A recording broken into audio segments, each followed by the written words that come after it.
5:17 local time, North Atlantic. Subsurface contact bearing 087, speed 5 knots, depth 180 feet. The voice is calm, stripped of emotion, focused only on facts. Inside the Combat Information Center aboard USS George H.W. Bush, monitors glow beneath dim red lighting. Flight operations have just paused between recovery cycles. On deck, yellow shirts freeze for the briefest moment as the message moves through internal comms. Contact. No one asks where it came from. Not yet. 5 knots is slow, deliberate, controlled. First comes classification. Across the strike group, the escorting destroyer USS gravely shifts 2 degrees to starboard, quietly and without spectacle. Nothing is announced to the flight deck. The carrier's course remains unchanged. The formation simply draws tighter, almost too subtly to notice.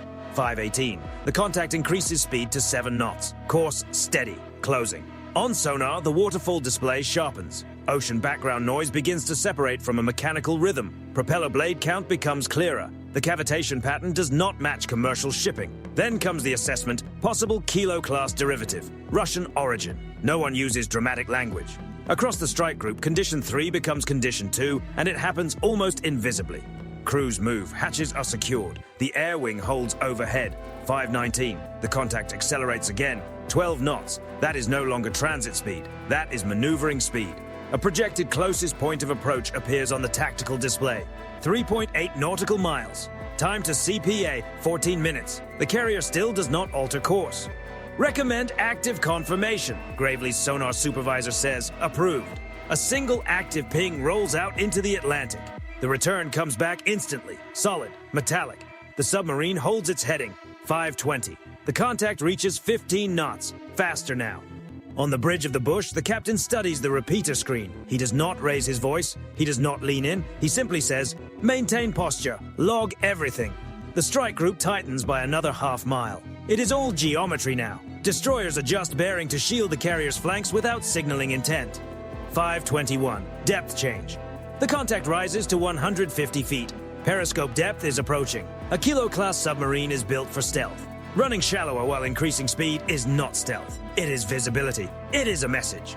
5:22. Speed now 18 knots. That pushes into sustained flank speed territory for an underwater approach. Projected CPA narrows to 2.9 nautical miles. Time to CPA 10 minutes. Gravely launches her MH-60R Seahawk. Rotor blades bite into the cold Atlantic air. Sonobuoys are readied, though not yet released. This is presence, not escalation. 5:23. The submarine climbs again, 110 feet. At that depth, targeting geometry improves. From this distance and speed, any action taken would leave only minutes to respond. The carrier still does not turn. 5:24. CPA tightens to 2.2 nautical miles. Active sonar continues. Ping, return, ping, return. The submarine does not peel away. 5:25. Contact at 22 knots. Its acoustic signature grows stronger through the water column. Inside the submarine, engineering is pushing hard now. Noise patterns spike. In CIC, calculations update in real time.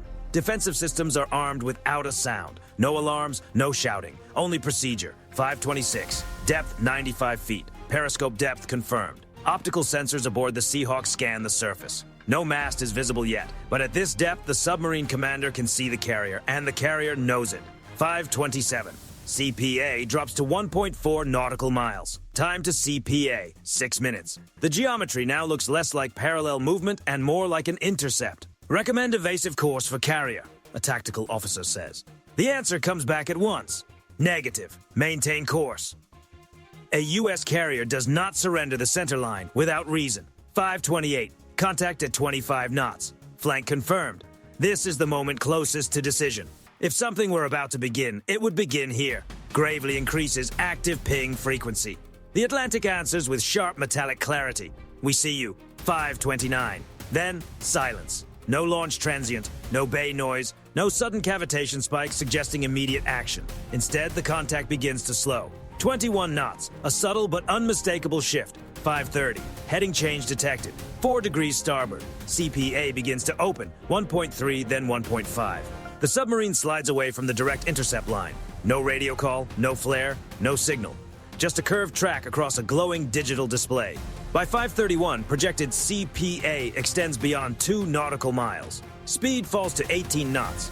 Depth increases gradually past 120 feet. The Seahawk remains overhead, recording every second. On the bridge of the bush, no one celebrates, no one relaxes. The contact is still there, but the line has been tested and it has held. 5:32 local time. Subsurface contact steady, bearing 091, range 6.8 nautical miles. The Russian submarine has widened slightly off the carrier's bow, but it has not left. Now it is pacing the formation, parallel, close enough to matter. Speed 18 knots, depth 12 feet, not stealth, not withdrawal. Deliberate presence inside the Combat Information Center of USS Gravely. Acoustic analysts isolate the blade rate once again. A 6-blade screw, a narrow harmonic band, consistent with an improved kilo variant. Diesel electric. The data is logged, time-stamped, archived, 5:33. The contact increases speed to 21 knots. The submarine angles inward again, just 3 degrees, but enough to change the geometry. CPA tightens back below 2 nautical miles. That is not random drift, that is a deliberate correction. On the bridge of USS George H.W. Bush, the captain shows no visible reaction. The carrier stays on base course and speed. Flight operations remain paused, but no alarms break the silence. 5:34. Gravely deploys sonobuoy pattern Alpha. The MH-60R Seahawk banks low and drops the first buoy. It hits the Atlantic and begins transmitting at once. Then a second, then a third. A triangular grid forms across the submarine's projected path. Triangulation improves, confidence rises. The acoustic picture sharpens. Every cavitation ripple, every shaft rotation. 5:35. Contact now 24 knots. Sustained flank speed. A diesel-electric boat running that hard underwater is draining stored power fast. Batteries do not last long at that pace, which means this maneuver comes with a countdown. 5:36. Depth shift. The contact climbs to 80 feet. That depth gives cleaner sensor returns. It also leaves the hull more exposed to detection by the Seahawk's dipping sonar overhead. The submarine commander knows this and continues anyway. 5:37. CPA projected at 1.1 nautical miles. Time to CPA, 4 minutes. Inside CIC, defensive systems move from standby to ready. Acoustic decoys are prepared. Soft kill responses are calculated. No one says the word everyone is thinking. They prepare anyway. 5:38. Active sonar pings quicken. Ping, return, ping, return. The Atlantic turns into a conversation. The contact holds its intercept geometry. The submarine's track now lines up almost perfectly across the carrier's bow. If this were a firing solution drill, this would be the textbook window. 5:39. The carrier finally moves. 2 degrees to port. Not a dramatic turn, just enough to force the submarine to recalculate if it intends to stay on that line. A message delivered without a single word. 5:40. Contact speed dropping. 20 knots. A flicker on the display. Depth now 70 feet. The submarine is shallow, very shallow. Periscope depth is within reach. Above it, the Seahawk dips to 200 feet and activates forward-looking infrared. No mast is visible yet, but thermal distortion flickers along the waterline. 5:41. CPA now 0.9 nautical miles, less than 1 mile. At sea, that is close enough to see hull plating if both vessels were on the surface. Underwater, it feels even closer. Inside Gravely's CIC, a weapons officer says quietly, "If launch prep is detected, recommend immediate counter." The captain gives a single nod. 5:42. The moment arrives. Acoustic operators listen for the unmistakable signature of a tube flood. Rushing water, a pressure change, the impulse that means something has begun. Nothing. Instead, the contact turns starboard by 12 degrees. The line bends on the display. Speed drops to 18 knots, then 16. CPA begins to widen, 1.2, then 1.5. The intercept geometry starts to dissolve. 5:43. Depth increasing, 110 feet. The submarine slips beneath the thermocline. Acoustic return weakens slightly as it descends into colder water. The Seahawk circles once, keeping the track, recording everything. No launch, no emergency maneuver, no escalation. 5:44. The Russian boat steadies on a parallel course again, now offset safely beyond 2 nautical miles. Speed 15 knots, no further attempt to close. Inside CIC, posture stays rigid. No one relaxes yet. The strike group holds formation. 5:45, contact descending to 150 feet. The submarine is withdrawing, but not running. Controlled descent, controlled speed. Gravely sends one final active ping. The return is faint, but clear. We still see you. 5:46. Range 3 nautical miles and growing. The Seahawk climbs to 500 feet and begins a slow orbit back toward the destroyer. On the Bush's bridge, flight operations resume. Yellow shirts move again, catapults hiss as systems return to readiness. Routine comes back, but no one mistakes what just happened. A $43 million Russian submarine accelerated at flank speed directly toward a U.S. aircraft carrier entered critical engagement range, and then, at less than 1 nautical mile, broke away. No shots, no launch, but the boundary was tested, and it held. 5:47 local time. Subsurface contact steady, bearing 095. Range 2.6 nautical miles. Depth 150 feet. The Russian submarine has not vanished. It has repositioned. Parallel track. Same general vector as the strike group. Close enough to matter. Far enough to avoid immediate firing geometry. Inside the Combat Information Center of USS Gravely, acoustic operators maintain passive contact. Active pings stop. The Atlantic goes quiet. Now it becomes a contest of listening. 5:48. Contact speed 14 knots. Down from flank. Battery conservation. A diesel-electric boat cannot sprint forever. After a high-speed run, silence becomes survival. The Seahawk above tightens its orbit. For a brief moment, the dipping sonar drops into the water with a controlled splash, and fresh data streams straight to Gravely's consoles. Contact confirmed. No additional contacts nearby. That matters. 1 submarine is pressure. 2 would suggest something far more dangerous. 5:49. The submarine changes depth again, climbing to 120 feet to stay inside a more favorable acoustic layer. The strike group compresses its formation by less than half a mile. It would go unnoticed by civilian traffic and invisible on public trackers, but it is deliberate. On the bridge of USS George H.W. Bush, the captain studies the tactical display without a word. No course change, no radio traffic, no signal flags. At sea, silence can say more than any transmission.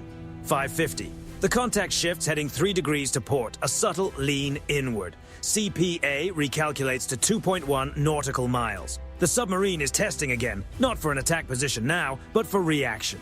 Gravely gives it none. No fresh ping, no visible maneuver. Passive tracking continues. 5:51. Periscope breach detected.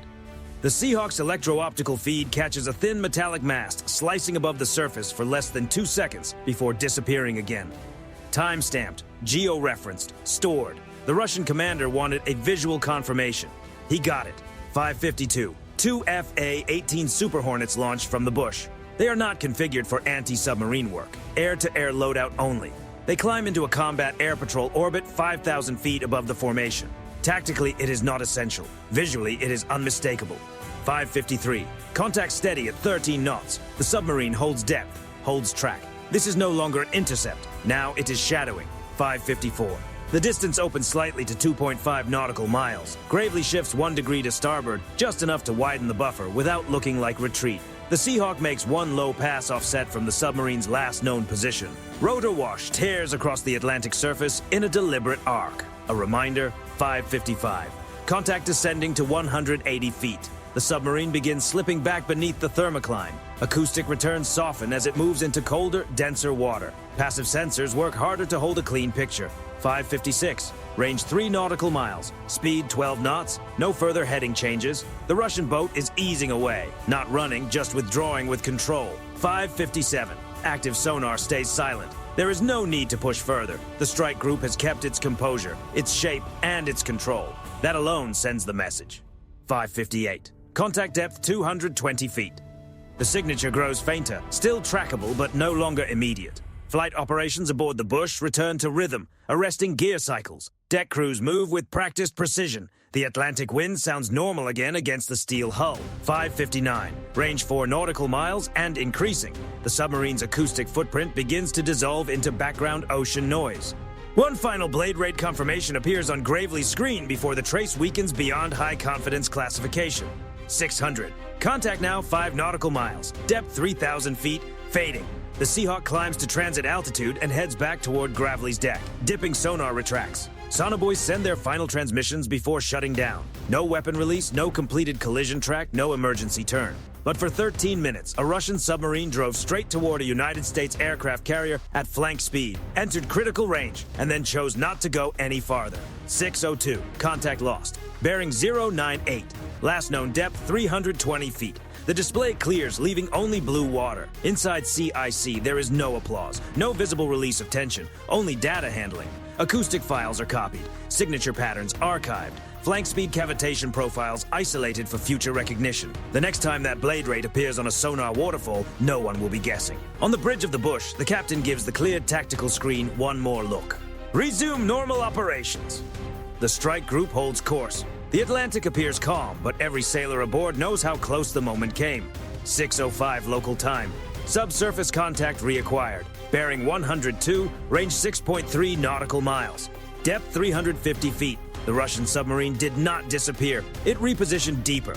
Passive tracking resumes aboard USS Gravely. No active sonar now. The Atlantic is quiet again. Every operator leans into the headset, separating a faint mechanical rhythm from the background sea state. Blade rate confirms it. Same hull, same boat. 6:07. Contact speed 10 knots, battery conservation mode, tactical withdrawal. The submarine is easing away from the carrier strike group without accelerating into an obvious retreat. The movement is measured. Professional. 6:08. On the bridge of USS George H.W. Bush, flight operations return to full tempo. An E-2D Hawkeye continues its orbit overhead. FA-18Ss move through launch and recovery cycles. From a distance, nothing looks unusual. Inside CIC, everything is preserved. Every second of the encounter is time-stamped. Every speed increase, every depth change, every heading correction. 6:10. Contact descending 40 feet below the thermocline. Acoustic clarity drops again. Tracking confidence slips from high to moderate. Gravely keeps passive contact. No pursuit course is ordered. The strike group does not give chase. It stays on mission. 6:12. Range 8 nautical miles and increasing. The Russian boat is no longer matching the formation on a parallel line. Its heading opens 5 degrees to starboard. Not dramatic, but decisive. Disengagement geometry confirmed. 6:14. Inside CIC, intelligence specialists begin the first review. The flank speed cavitation profile is pulled aside for comparison against existing acoustic libraries. Harmonic bands are matched against earlier Atlantic encounters. This is not theater. It is pattern recognition. The moment the submarine surged to 25 knots at shallow depth, it revealed more of itself than it likely intended. High-speed signatures stand out. Engine strain leaves recognizable acoustic fingerprints. Hull vibration differs from boat to boat. Data like that is invaluable. 6:16. Contact depth 500 feet. The Atlantic starts to absorb the signature. Confidence drops again. The Seahawk crew, now back aboard Gravely, begins downloading electro-optical footage. The brief periscope breach is there in high resolution. Mast silhouette, wake distortion, angle relative to the carrier's bow. Time-stamped and archived. Legal record, operational record, strategic record. 6:18. Range 10 nautical miles. Speed steady at 9 knots. The Russian submarine has shifted from maneuvering to transit. It is moving out of the strike group's immediate zone. No radio traffic was exchanged. No bridge-to-bridge call. No diplomatic signal. Everything that needed to be communicated was expressed in speed and distance. 6:20. Contact depth 600 feet. Gravely's passive array stretches to keep hold. The commanding officer reviews the tactical replay almost in real time. The key window, 14 minutes from the first flank acceleration to the breakaway, is examined frame by frame. For a brief moment, at less than 1 nautical mile CPA, the margin was thinner than most civilians will ever realize.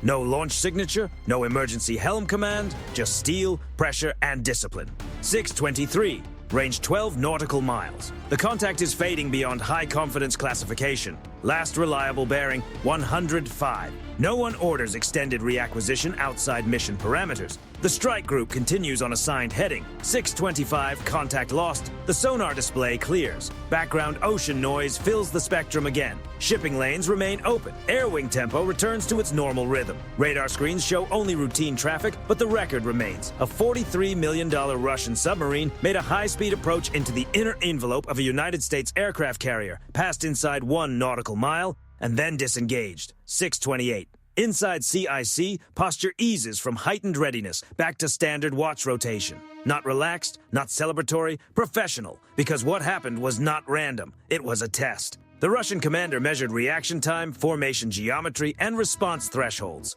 The United States Navy measured him in return. Every acoustic spike, every battery strain, every hesitation before the turnaway. 6:30. The Atlantic looks unchanged. From satellite altitude, the strike group is just a pattern of gray hulls moving across blue water. No smoke, no wreckage, no headlines. But beneath the surface, one of the quietest forms of naval confrontation has just taken place. Nothing was fired. Nothing was launched. Control held. 6:35 local time. the Atlantic is calm again.